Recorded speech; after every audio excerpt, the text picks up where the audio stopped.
sobrang galing niya sa... Raqi's Secret Files. Secret Files. It's the kind of bleep you never knew existed. Kunwari inosente, pero boy naman pala. Raqi's Secret Files. Secret Files.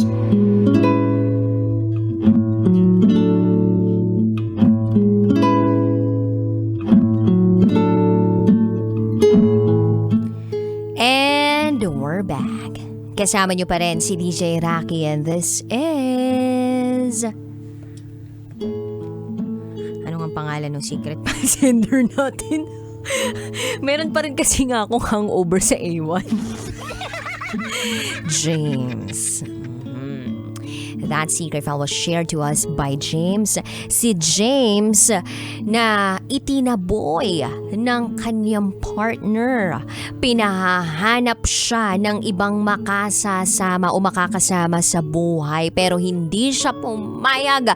Bagkus ay inalapit niya pa ang kanyang sarili sa kanyang partner dahil sa kanyang pagmamahal rito. At kahit may sakit ito, hindi niya to iniwan hanggang sa naging LDR sila nang dahil na rin sa COVID. Tapos hindi siya nakapagpa-vaccine and then it was too late na magpa-vaccine siya dahil ang daming restrictions back then. Kailangan meron kang vaccination card, may 2 doses ka of vaccine bago ka makapunta sa mga kung saan mang lugar. And then, wala na yung taong dapat sana ipupuntahan niya. Nalibing na. At yun nga, ang kanyang partner na si Sander. Napakabilis ng buhay. Hindi natin masabi. Yung taong kausap lang natin kahapon, posibleng hindi na pala natin makakausap bukas. Kaya naman, habang may panahon pa, habang may pagkakataon pa, huwag sanang lumipas ang oras na maipadama mo ang pagmamahal mo sa taong ito. So pakinggan na po natin yung mga kabisyo natin nag-share ng kanilang mga thoughts, comments, suggestions, and violent reactions. Ito po ang sabi ni Danilo R. De La Cruz. The person we lost will never be forgotten. They will continue to live in our hearts and memories, reminding us of the love and joy they brought into our lives. I love the corporate attire. Thankful Tuesday, DJ Raqi. Shoutout po. Keep smiling. Yan po ay galing kay Danilo De La Cruz. Totoo, yung hindi natin makakalimutan, yung mga taong minahal natin ng sobra. They will forever live in our hearts.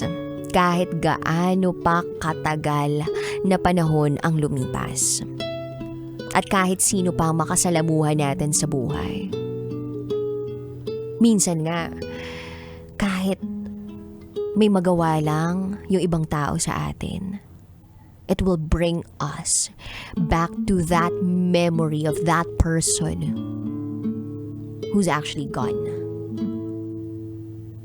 Kumbaga magpapaalala minsan yung taong nakakasalamuhan natin ng moment natin or moments natin na pinagsaluhan kasama ng taong wala na. Or parang minsan may pangyayari sa buhay natin na alam natin na kapag nakita, nalaman nung taong yon, alam nating magiging masaya siya para sa atin. Yung tipong pag meron tayong naramdamang tuwa, we want this happiness to be shared to that person or with this person, but this person is no longer with us, with you. At dun papasok yung sakit na kahit ano pang mangyari, parang hindi naman na mawawala yun. But still, happy pa rin. Because we've experienced that kind of love. Ito naman ang sabi ni Ten Rivera. Ma'am Raqi, English ay singer. Actually, makakikyo ka kay yung tao mahalaga para sa'yo. Wala nga na siya. Wala nga kayong gawa eh. Kaya, ilang beke umiyak, kaya beke kang andyan pala yung lukok, yung hindi lukukan mo. Kaya mo hindi makapang ka. Lumaban ka ng buhay. Kaya wala nga siya, pero madiling nga kapuso nga kayo, okay? Kaya mo yan. Kaya wala nga siya, hindi alaala mo na lang yun. Okay? Magkakal ka lang. Ha? Shout din sa iyo, Team Merker and Kikawi. Thank you din po, Ma'am Raqi. Ingat po din. Thank you so much, Ten Rivera. Ini-encourage ka ni Ten Rivera. Kaya mo yan. Laban lang. Dasal lang. Yes. Ang sarap pakinggan. Pwede mo namang gawin lahat ng yan. Pero syempre, kahit na lumipas na nga yung mga taon na alam mong hindi na mababalik pa yung buhay na tong taong to, and alam mong kailangan mo na mag-move forward with your life, hindi pa rin talaga maaalis yung sakit, yung pagkalumbay. So you have to continue praying, not just for the person, but for yourself. Eto naman ang sabi ni Charles Sancho. I'm so sorry for your loss, Sender. Sinubok ang relasyon ninyo ng dahil sa pandemya at kahit ipinagtabuyan ka ng partner mo, nagstay ka pa rin sa kanya sa kahit anong pangyayari. Actually, thank you, Charles Sancho. Maraming relasyon ang sinubok ng pandemya. Nang dahil sa distansya, yung iba nagkahiwalay. Nang dahil sa distansya, yung iba ipinagpalit sa mas malapit. Nang dahil sa pandemya, nagkaroon ng hindi pagkakaunawaan. Kaya ang ending, ang relasyon, nabuwag, nasira. Pero yung understanding, yung love, yung care ng ating secret file sender na si James, sobra-sobra. Imaginein mo yun, there was a time na parang hindi na siya secure doon sa relationship, but still, minanage niya, hinandle niya yun, nagstay pa rin siya, patuloy niya pa rin pinili yung taong yun dahil mahal na mahal niya. Extraordinary. Ibang klase.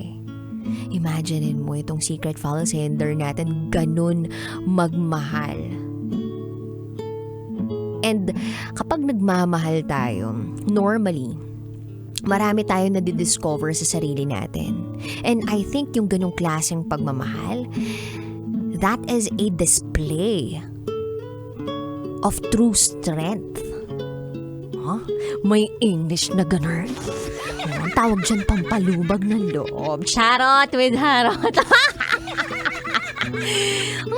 Yung pagstay mo sa isang tao, that's an extraordinary kind of love. And that is a display of true strength.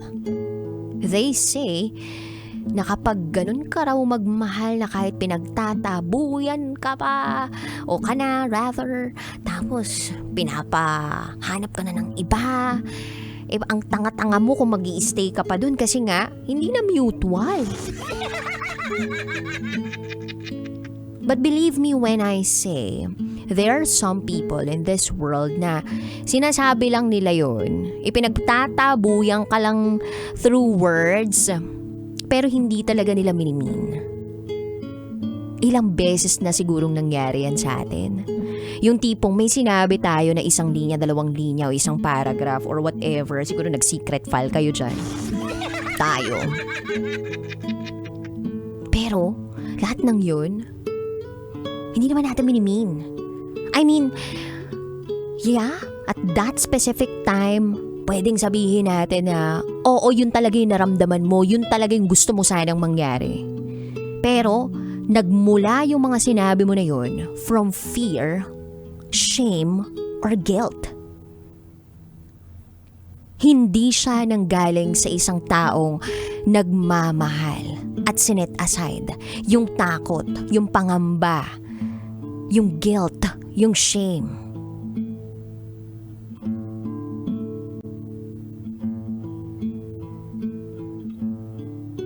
And then at the end of the day, we realize, oh, pangit yung sinabi ko. If I could just take those words back, gagawin ko. Pero hindi mo na may babalik pa yun. Mabuti na lang, may mga taong kahit narinig yung mga masasakit na salita na yun, kahit pinush away mo sila, nag-i-stay pa rin. Because siguro, they feel na hindi mo naman minimin yun. Or their love is bigger than all their disappointments, fears, and pain, hurts. Kaya yung mga ganyang klaseng tao, pinapahalagahan ng sobra. Minamahal din dapat ng sobra. O kung hindi man minamahal pabalik ng sobra-sobra, naway mabigyan ng appreciation, mapasalamatan. Minsan, hindi naman kinakailangan ng tao na mahalin mo rin sila ng sobra-sobra at ibalik mo sa kanila yung ibinibigay nilang pagmamahal o yung effort na pinapakita nila, ibalik mo sa kanila. Hindi naman hinihiling ng tao yun eh. Thank you, bonus na lang kung ibalik, diba? Pero I think, ang kinakailangan din talaga ng taong tumatanggap ay ipadama na na-appreciate niya yung effort na yun. Yung pagmamahal na yun.